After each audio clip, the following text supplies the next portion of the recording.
तो यहाँ पे एक दिन मैंने गैप क्या लिया, इतनी अपडेट आ गई कि क्या बताएं। यानी दोस्तों आज की वीडियो में सब कुछ तो कवर नहीं हो पाएगा, लेकिन जो भी अपडेट आई है वो काफ़ी कमाल की है, क्योंकि दोस्तों इससे हम लोग को मार्वल सिनेमैटिक यूनिवर्स का फ्यूचर और अच्छे समझ में आएगा। तो आज हम लोग देखेंगे कि मार्वल और क्या तैयारी कर रहा है। तो दोस्तों कंप्लीट वीडियो को स्टार्ट करने से पहले आप लोग कर दीजिए वीडियो को लाइक और कमेंट करके बताइए मेरे एक क्वेश्चन का जवाब। अब आप लोग ने थॉर लव एंड थंडर भी देख ली है और doctor strange multiverse of madness भी, जहाँ पे हम लोग को पता चल गया है कि एंड में सबको कितना अपग्रेड मिला है।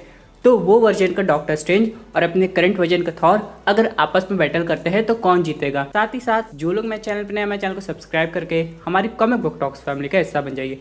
तो दोस्तों हम लोग शुरुआत करते हैं बिल्कुल नई अपडेट से। अब सबसे पहले एक बहुत वियर्ड सी खबर ये आ रही है कि यहाँ पे जो हेनरी कैविल है वो मार्वल सिनेमैटिक यूनिवर्स में आ रहे हैं। हाँ, तो ये जा रहा है कि वो ऑलरेडी कास्ट हो गए हैं मिस्टर फैंटास्टिक रूप पे, वो भी अपने करंट अर्थ के लिए। यानी दोस्तों जब भी हम लोग हेनरी कैविल का नाम सुनते हैं तो हम लोग के दिमाग में सुपरमैन की इमेज आ जाती है।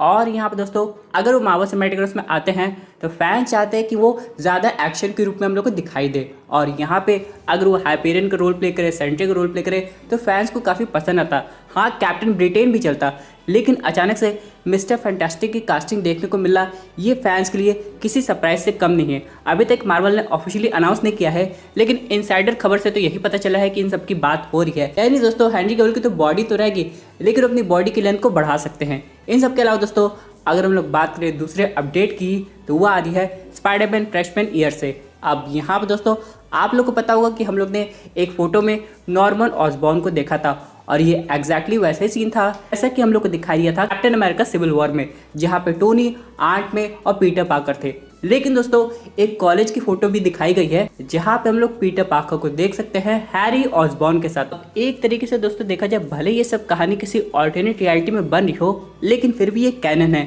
अब पता नहीं मार्वल सिनेमैटिक यूनिवर्स इसे कैसे कनेक्ट करेगा। हो सकता है ये वर्जन का स्पाइडरमैन हम लोग को आगे जाके सीक्रेट वॉर में दिखाई दे। इन सब के अलावा यहाँ पे टॉम हॉलैंड की खबर आ रही है कि आगे जाके वो हम लोग को फैंटास्टिक फोर में भी कीमियो के रूप में दिखाई देंगे। हालांकि यहाँ पे दोस्तों अभी तक स्पाइडरमैन 4 की अनाउंसमेंट नहीं हुई है, लेकिन उसकी कहानी पे वर्क चल रहा है। ऊपर से दोस्तों ये जो मूवी है ये मार्वल और सोनी के कोलैबोरेशन से बनती है, तो अनाउंसमेंट अलग से दिखाई जाएगी। लेकिन हाँ, एक चीज़ तो कंफर्म है कि अब पीटर पार्कर के कुछ नए दोस्त बनने वाले हैं, और ये जितनी भी कहानी है वो आगे जाके मेन एवेंजर्स कैंग डायनेस्टी से कनेक्ट हो जाएगी।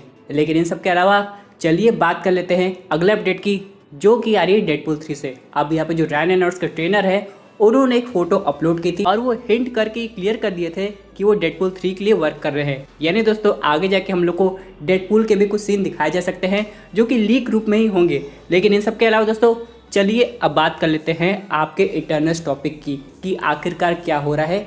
और यहाँ पे कंफर्म हो चुका है कि इटर्नल्स 2 वर्किंग में है और इन्हें वही डायरेक्ट करने वाली हैं जो कि इटर्नल्स 1 को की थी। हालांकि यहाँ पे ऑडियंस को इटर्नल्स कुछ खास पसंद नहीं आई थी, लेकिन फिर भी दोस्तों ये जो पार्ट 2 होने वाला है वो एक तरीके से गेम चेंजर होगा। अब कैसे और ये क्या डेट है, चलिए इसको समझते हैं। अब हम सब लोग ये जानते हैं कि मार्वल फेज 5 के बाद एक और स्लेट मार्वल ने रिवील कर दी है, जहाँ पे सिर्फ 3 मूवी के अनाउंसमेंट हम लोग को दिखाई दी है, जो कि है फैंटास्टिक फोर, कैंग डायनेस्टी और सीक्रेट वॉर, और बाकी डेट्स अभी खाली है।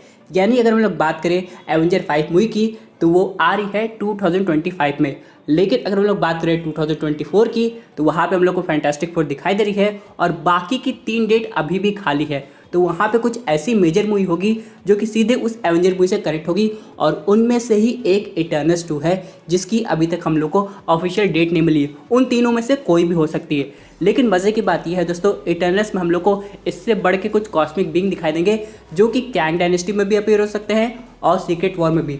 अब चलिए 2-3 केमियो को हम लोग समझ लेते हैं। सबसे पहला जो नाम आ रहा है वो है सिल्वर सर्फर का। अब जैसे कि हम लोग जानते हैं कि मल्टीवर्स एक चीज़ है, लेकिन अपने करंट रियलिटी में भी बहुत कुछ हो रहा है। हालांकि जो अपने डॉक्टर स्ट्रेंज है वो क्लिया के साथ चले गए किसी दूसरे डायमेंशन में, जहाँ पे उन कजन को ठीक करने की कोशिश करेंगे। वही दोस्तों यहाँ पे गैलेक्टस की नींद खुल सकती है। अब इसका रीजन कुछ भी हो सकता है, या तो 2-3 बार स्नैप हो चुका हो, ये जो मल्टीवर्स में जो क्योस क्रिएट हुआ उसकी वजह से। और जब उसकी नींद खुलती है तो वो क्या करता है, पहले तो वो अच्छे से ब्रश करता है, उसके बाद सिल्वर सर्फर को बोलता है कि आज नाश्ते में क्या है, तो वो बोलता है भैया आज तो हम लोग अर्थ पे जाएंगे, वही खाएंगे, गर्म है दम, चलिए।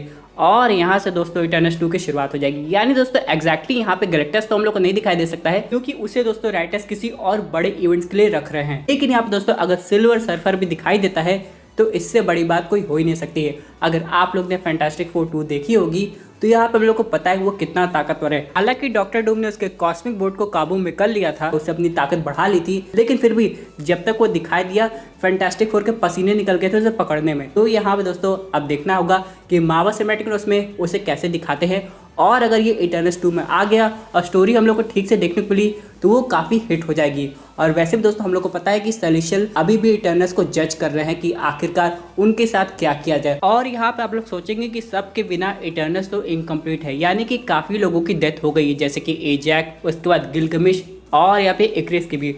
तो आप लोग को पता होगा कि सेलेस्टियल उन लोग को दोबारा से बना सकते हैं और उनकी मेमोरी अभी भी होगी।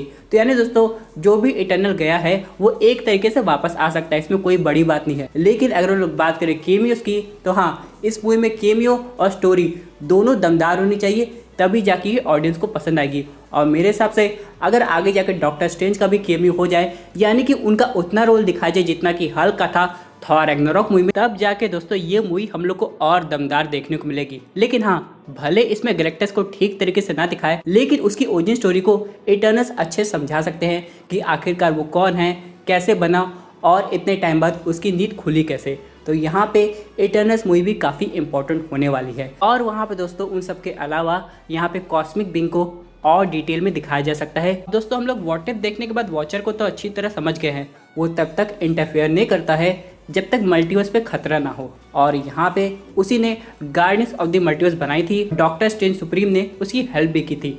लेकिन यहाँ पे दोबारा से मल्टीवर्स पे खतरा आया है और इस बार वो इन्फिनिटी अल्ट्रॉन नहीं बल्कि कैंग है। तो यहाँ पे वॉचर को आना पड़ेगा और इटर्नल्स को सब कुछ बताना पड़ेगा। और अगर दोस्तों ये सब हो जाता है तो मुझे लग रहा है ये अपने जो पहले पार्ट है उससे तो काफ़ी गुना अच्छी हो जाएगी। इन सब के अलावा बात कर लेते हैं कुछ और अपडेट की, जो कि आ रही है मून नाइट की टीवी सीरीज से। जब हम लोग ने जेक लॉकली को देखा था तो ऑडियंस उसके बारे में और जानना चाहती थी, और यहाँ पे इसलिए मून नाइट का सीजन 2 भी ऑलमोस्ट कंफर्म हो चुका है। यहाँ पे जेक लॉकली की कहानी पे ज़्यादा ध्यान दिया जाएगा। यानी दोस्तों हो सकता है आगे जाके इसकी भी ऑफिशियल अनाउंसमेंट हम लोग को D23 में देखने को मिल जाए, जो कि सितंबर में आने वाला है। लेकिन जब तक वो नहीं आता है तब तक हम लोग को शी हल्क देखना पड़ेगा, जो कि वेडनेसडे की जगह थर्सडे को आने वाली है। और यहाँ पे इन सब के अलावा यहाँ पे हम लोग को एक इम्पॉर्टेंट राज पता चलेगा कि आगे जाके थंडरबोल्ट्स टीम कैसे बनती है, क्योंकि इसमें जो एक कैरेक्टर है वो इस टीम का तो पार्ट बन के रहेगा, जो कि और कोई नहीं बल्कि है अबॉमिनेशन। और यहाँ पे आगे जाके ये भी देखना पड़ेगा